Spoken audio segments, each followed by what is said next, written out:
বৃষ্টি ভেজা দিনে আম্মুর স্পেশাল ভুনা খিচুড়ির রেসিপি। আম্মু প্রথমে তেল গরম করে তার ভিতর পেঁয়াজ ভেজে চাল ডালগুলো সুন্দর মতো ভেজে নিয়েছে। তারপর চালের ভিতরে রসুন এবং মরিচ দিয়েছে।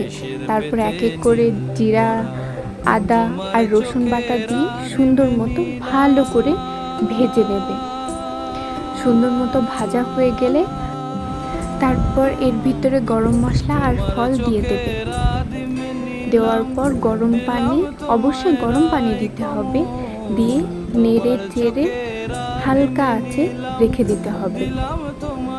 তারপর সুন্দর মতো পানিগুলো শুকিয়ে আসার পরে দেখবেন কি সুন্দর ঘ্রাণ বেরিয়েছে। এই হয়ে গেল আম্মুর ভুনা খিচুড়ি।